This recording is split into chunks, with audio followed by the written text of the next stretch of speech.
Telefónica y es con la provincia de Mendoza, es con el compañero Nicolás Guillén, que es presidente del Partido y Trabajo del Pueblo de Mendoza, no es el poeta. Hola Nicolás, te habla Emilio desde acá La Matanza, Radio Arraigo, ¿cómo estás? Hola Emilio, ¿cómo andan? Saludos por allá. Bien, bien, todo bien, ahí acá calorcito estamos viviendo, no sé cómo estarán ustedes, tenemos una temperatura. Sí, está bravo acá, estamos viendo las piletitas. Está bravo ahí, pero ahí está caliente el clima también y no es solo por la temperatura, ¿no? Queríamos hablar con vos sobre todo por eso, que nos explique, nos conté cuáles son las causas, el origen de todas estas movilizaciones y acciones que se han producido en la provincia por parte del pueblo, que tiene la característica de una pueblada, con respecto a este rechazo a las leyes mineras del gobernador Cornejo. Sí, mira, el gobierno podrá decir que aprobó por amplia mayoría las declaraciones de impacto ambiental de un proyecto, el proyecto San Jorge, que se realizaría acá arriba de la ciudad de Mendoza, arriba del Gran Mendoza, en Uspallata, afectando aguas que nutren todo el oasis norte de Mendoza. Ahora, uno en el pueblo que ve, esta es la tercera pueblada en la historia desde el 2007, que es cuando se daba nacimiento a una ley que protege el medio ambiente, de la minería a cielo abierto. Después tuvimos la poblada del 2019, que fue realmente impresionante, la cantidad de gente que se movilizó, y esta última que fue similar a la del 2019 en las características que tuvo, que es más allá del color político, la gente, si haya votado o no haya votado el gobierno, en el tema del agua, se ha ido ganando una idea de que hay que defenderla. Obviamente se sabe el cambio climático está haciendo que hayan sequías cada vez más recurrentes. Acá los caudales de los ríos han bajado notablemente, a la mitad, se puede decir, de los últimos 20, 30 años. Las nevadas ya no son las mismas. Acá había una pista de esquí penitente que hace un montón de años se cerró, ya no se esquía más, han ido hacia el sur las nevadas. Bueno, entonces el pueblo, teniendo conciencia de eso, con lo del agua ha ido creciendo esa conciencia de que hay que defenderla, que es el futuro y el presente de la población.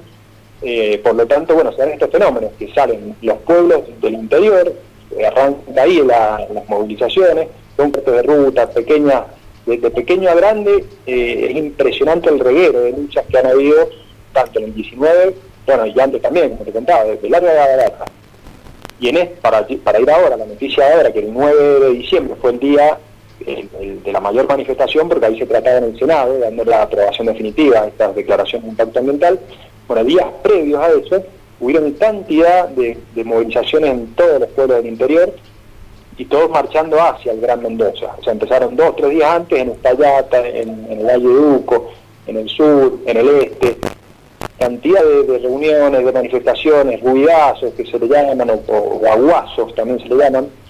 Y todo eso fue generando un clima de la gran concentración el día 9, que fue todo el día, de la mañana en la Plaza Independencia frente a la legislatura, durante todo el día miles de personas en las calles, y a la tarde una marcha que recorrió unas 20, 30 cuadras por todo el centro, se fue hasta el parque, volvió, fue impresionante, y en la medida que se hacía más de noche, 2 de la noche, 11 de la noche, se iban sumando miles de personas, terminó siendo realmente muy grande. Por lo tanto, el gobierno ahí tuvo un gran golpe. Y en esa etapa estamos ahora. ¿Cómo sigue la lucha? Que es una lucha larga, porque son proyectos muy poderosos, con muchas inversiones, mucho poder de lobby. Por eso, Nicolás, quería que desarrollara un poco bien en qué consiste el proyecto y esta ley de extracción minera de Mendoza que aprobó el Congreso, pero está la defensa del agua, está el peligro sobre esas cosas, pero concretamente explicar un poco el proyecto y quiénes están atrás también desde el punto de vista de los grupos, interés económico y eso. Sí, es una empresa suiza y rusa, la que se llama Metal Sonda, y tiene detrás la Solvay, la empresa real es la Solvay. La magnitud del proyecto te da la idea del saqueo. Pero acá hay 2 ejes que hay que vincularlos claramente. El control, si es posible controlar a este tipo de empresas, este tipo de proyectos que ahora podemos desarrollar, pero tiene un gran tema de controlar que no se contamine el agua. que es el eje principal del gobierno hoy, asegurando que se van a hacer los controles y demás, y el otro eje es el saqueo. Cuando uno ve la magnitud del saqueo, ahí te das cuenta que no es posible el control en estas condiciones, por lo que implica el poder de corrupción que tienen. O sea, ellos desparramando algunos millones de dólares en algunos funcionarios, pueden sortear cualquier tipo de control. Estamos hablando de que volarían un cerro entero. Imagínense un cerro, se muele, es una trituración, que tiene se deja todo el depósito de esa rueda molida en lo que serían, si lo querés hablar en cancha de fútbol, 250 canchas de fútbol sería el tamaño donde iría a parar toda esta molienda. Estamos hablando de 50 millones de toneladas, y en ese depósito de cobre, que es donde se hace un proceso de flotación, que es para separar el cobre, es un proyecto de cobre fundamentalmente, aunque tiene plata y oro también. Para separarlo se hace un proceso de flotación con xantato, con X. Xantato, si uno busca en la inteligencia artificial, pone contaminación por xantato, te das cuenta de la gravedad que tendría que ese químico pase a contaminar las napas de agua. O sea, es un químico realmente contaminante, eso no hay duda, la ciencia lo dice, y tremenda piletón, donde uno deposita esta cantidad de material con una geomembrana que llaman, que impermeabilizarían, que también, si vos lo googleás, te dice que a los 20 años eso se degrada por el sol. En Bolivia, por ejemplo, estos proyectos son unos nylon que ponen y eso en algún momento se filtra el agua. Bueno, estamos en una magnitud realmente muy grande. A nivel económico, el saqueo, ¿cuál es? Que te dejan el 3% en regalías. Se ha votado una ley que no puede superar más del 3%, y se llevan el resto. Puestos de trabajo en forma permanente van a quedar de 350 a lo sumo. O sea, es muy poquito la generación del puente de trabajo, y ellos facturarían por año 600 millones de dólares. La inversión de ellos, ¿cuál es? 600 millones de dólares. Lo recuperan en un año, entonces, la inversión que tienen. Después todo lo demás va a ser ganancia, todos los años que tenga la concesión. De 16 años de ganancia, y de los otros 15, digamos, de ganancia, muy poquito puesto de trabajo y poca regalía. Y ni hablar de los minerales que se llevan, que no declaran, porque esto, los controles acá son todos, estarían en manos del Poder Ejecutivo, y acá había un choque con la justicia, que eso es un faro ahí que puede ser un obstáculo real si la justicia lo frena, porque la justicia, el criterio es que si no hay seguridad total en este tipo de emprendimientos, no se tiene que avanzar. Y acá, si uno ve la declaración de impacto ambiental, tiene dudas por todos lados, o sea que la duda haría que se frene, hasta que no se asegure que los controles van a ser reales y demás. La Universidad Nacional de Cuyo se ha expedido en ese sentido, que hay dudas. Hay una gran duda a nivel, ¿por qué estamos muy preocupados acá abajo? Porque el agua de la cuenca donde se haría esta explotación, se discute si tiene conexión o no con la cuenca del río Mendoza, porque hay una distancia ahí entre esas dos cuencas. Entonces, hay científicos que dicen que sí, y esa sola duda ya haría generar este proyecto. Así que tenemos que los científicos dicen que hay dudas y el gobierno avanza igual. El gobierno tiene copado todos los organismos de control y ha desarmado organismos de control. Por ejemplo, el EPAS, que es un organismo estatal de control del agua, eso está desarmado, ha venido en toda la línea de achique del Estado. Entonces tenemos que hay menos entidades de control, las pocas que hay las maneja el gobierno provincial, la justicia la tiene copada en la zona de costa, pero a pesar de eso hay grietas, entonces aparecen, por ejemplo, cuando reprime el gobierno, que esto ha sido bastante ha montado un escenario de represión. Si bien no ha habido un desenlace así, como fue en el 2019, que hubo correteada de caballos, balas de goma, eso fue en el 2019. Ahora han mostrado miles de policías en las manifestaciones, haciendo triple cordón, que han mostrado para atemorizar a la población.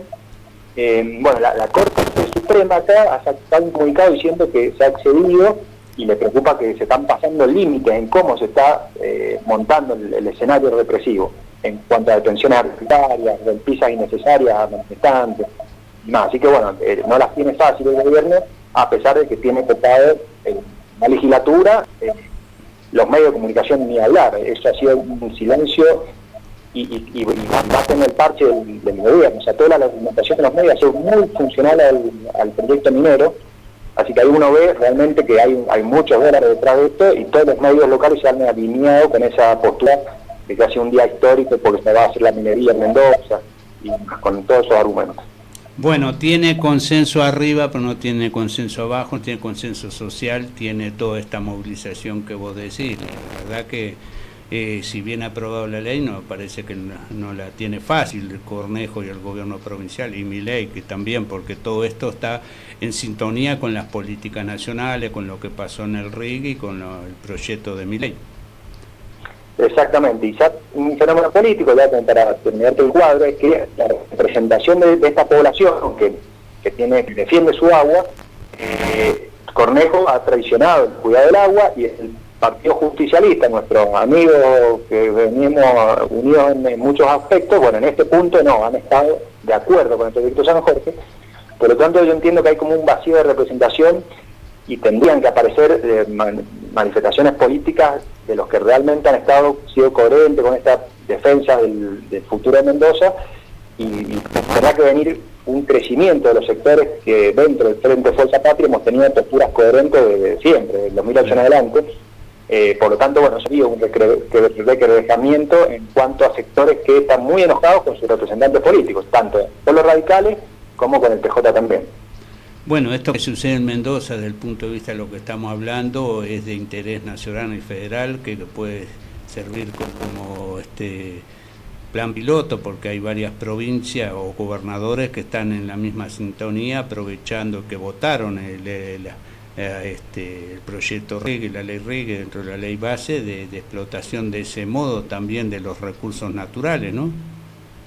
Exacto, así que bueno, yo creo que hay que hacer una gran campaña en la cordillera mostrando que el saqueo hay que frenarlo, y que el control es imposible con tremendos poderes multinacionales encima de los pueblos, que no les va a importar contaminar, por supuesto, como hay tantos ejemplos en la historia reciente de los países donde ha habido este tipo de minería. San Juan no muestra grandes resultados, y Catamarca tampoco, o sea, se han llevado todo, han dejado algunas rutas asfaltadas, que cuando tengan baches no va a haber plata ni para repararlas. Y los puestos de trabajo hoy, por ejemplo, en San Juan no llegan a 800, los que son permanentes. Entonces, yo creo que hay que hacer campañas informativas de que, mostrando el saqueo, creo que nos vamos a ir unificando todo el pueblo en frenar esto, y hacerlo con proyectos nacionales de industrialización en origen del mineral. Nosotros estamos en esa, estamos tratando de tener proyectos consensuados de qué tipo de minería sí se podría hacer, pero en estas condiciones es preferible dejar el mineral ahí, porque corre el riesgo de la vida y el futuro de la Andalucía. Claro. Bueno, sí, importante que desde las fuerzas populares nacionales haya alguna propuesta de salida justamente en este tema. Por lo menos te dicen, bueno, no crees esto, que es lo que querés, ¿no? Es decir, si no se trata de no explotar los recursos naturales, ¿cómo y para quién? Exactamente, sí, hay mucho para difundir ahí y proyectar.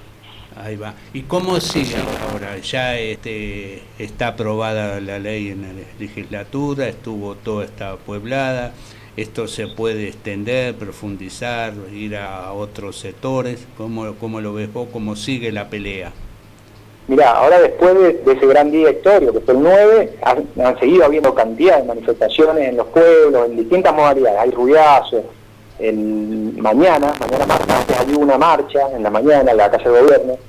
Yo creo que va a seguir, esto viene para largo. A nivel proyecto, lo que se habilitó ahora es la construcción de la obra. Entonces la empresa habla que entre 1 año y 2 va a ir montando la obra, van a ir llevando los equipos, o sea que no es algo inmediato, esto se van a ir produciendo hechos de que vamos a tener que ir resistiendo que venga la maquinaria esa que está importada. Es un modelo, viste, ya viene con la llave en mano, no deja realmente nada. Entonces, bueno, esa sería la lucha larga, prepararse para informar mucho, ir combatiendo la campaña mediática del gobierno, que es la que está aseguradísimo, todo el control, que se usa poca agua, y discutir que acá hay muchas dudas, que hay muchos estudios, y ir logrando manifestaciones en contra. Así que bueno, veremos, la justicia yo creo que también puede ser un punto que en algún momento se expida, porque van a haber recursos seguramente. Así que bueno, estaremos movilizados, hay un estado de movilización permanente en lo que son las asambleas en defensa del agua. Muy bien. Bueno, gracias Nicolás, te mando un abrazo acá de La Matanza. Gracias. Nicolás Guillén, presidente del Partido Trabajo del Pueblo de Mendoza. Buenas tardes. Abrazo a los matanceros, que anden muy bien.